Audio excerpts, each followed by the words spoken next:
Okay, so talking about neurons for this section of the lecture.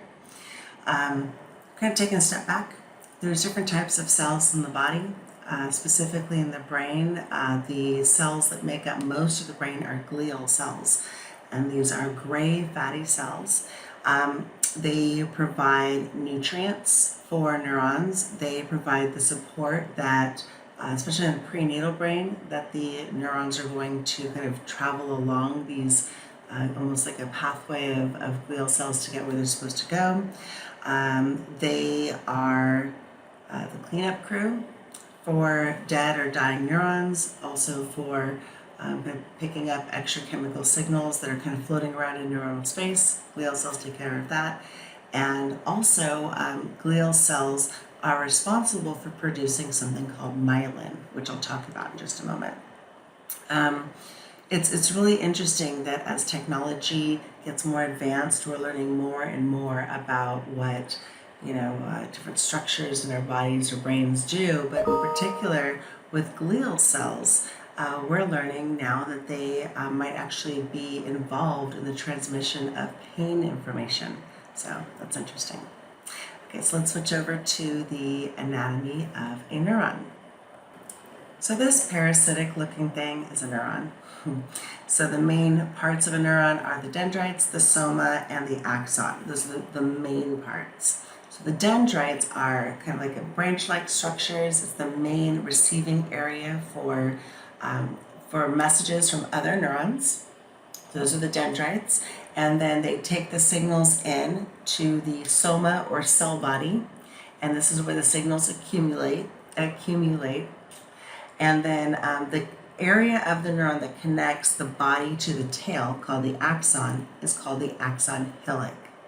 Now, the axon, or rather the neuron itself, is a negatively charged cell, and more often than not charged to about negative 70 millivolts. So when it's receiving all these excitatory and inhibitory, these positive and negative messages from other neurons, and this negative cell gets enough of this sudden like rush of positive messages, these excitatory messages, then at the axon hillock, it will almost flip a switch. Now this switch is an all or none thing. It causes the neuron to fire its message completely or not at all. So that's that all or none, that switch. Let me switch to, speaking of switching, to the next slide, which might make it a little easier to really see the anatomy of a neuron. So you have the, as I said, the dendrites are the main receiving areas for messages from other neurons. And there's these openings, almost like pores on with the cell membrane on these dendrites, in addition to other areas of the neuron. But these are what are called receptor sites. So if, for example, a neuron is sending dopamine and this neuron's receptor sites there is serotonin, then it's a different shaped key for the keyhole. It wouldn't be accepted.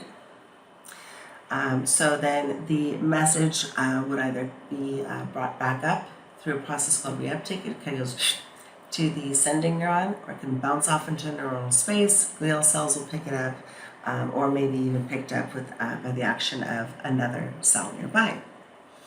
The axon hillock is the part that is right here.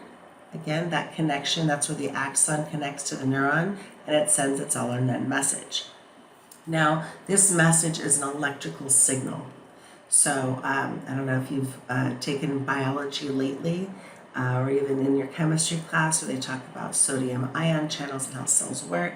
But basically, the message travels down the axon through a series of these gated channels that kind of open and close to send the message out and down the axon. And as it finally gets down the end of the axon, there's the terminal axon branches. At the end of the branches are buttons. And in those buttons, we have synaptic vesicles, and that's where hormones, neurotransmitters, are, that's where they're stored. So they're going to be called neurotransmitters if it's in the brain, and then if it's in the endocrine system, they're going to be called hormones. Now, as I said before, with glial cells, there are some glial cells that actually produce myelin. This myelin sheath, the things that look kind of like marshmallows, they have these gaps in between them called nodes of Ranvier. So the French named these gaps. And what the myelin does is it actually insulates the axons of these neurons, at least the ones that have the myelin, and then instead of that message, the gates having to open and close, to send that message all the way down the axon, instead, it's almost like it's playing leapfrog. So it bounces from node of Ranvier to node of Ranvier all the way till the message gets to the end, or the signal gets to the end. So this myelin sheath, it, as I said, it insulates, it protects, and it speeds up neural connectivity up to 100 times faster in the brain. Super cool. So when you're looking at the brain, something kind of like this, but better, the white areas of the brain are primarily myelinated axons. Again, areas where we really need that push, that quick processing of information, quick transfer of information. Okay, so let me skip forward a little moment so you can see this is that action potential. As I said, it starts at a negative 70 millivolts, and then at the axon hillock, if it gets enough of those positive messages, boom, the switch goes off, the signal is released, and then it starts to travel down the axon. So it's an all or none phenomenon.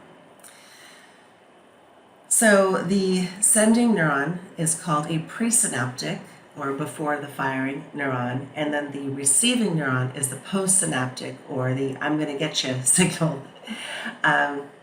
So when the axon or action potentials occur, this neuron, the electrical signal comes on down through, and it ends up firing the neurotransmitters out. And again, lock and key system, if it's the right type of neuron or neurotransmitter, it can be accepted to the receiving area of the postsynaptic neuron. Now, sometimes what will happen is there's a drug molecule or another neurotransmitter that might be there blocking the receptor sites. So those can actually make that neurotransmitter work better. It can mimic it, so it kind of says, oh, don't worry about it, I already took your place. Or it can completely block the functioning of the neurotransmitter. Now, the synapse is the fluid-filled, let's go back.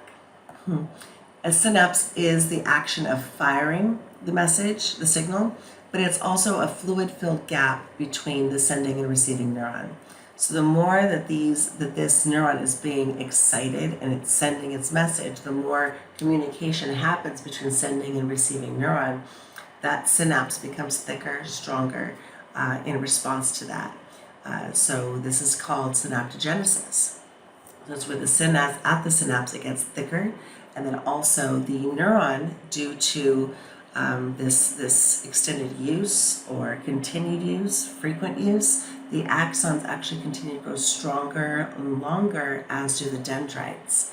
And so you can think about how that might impact learning. So we'll talk about that in the learning chapter.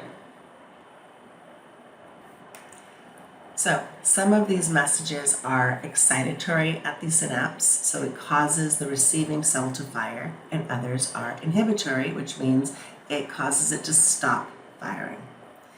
And I'm going to actually finish up with this next slide, which is really looking at what's happening at the synapse, where you have the nerve impulse that comes on down.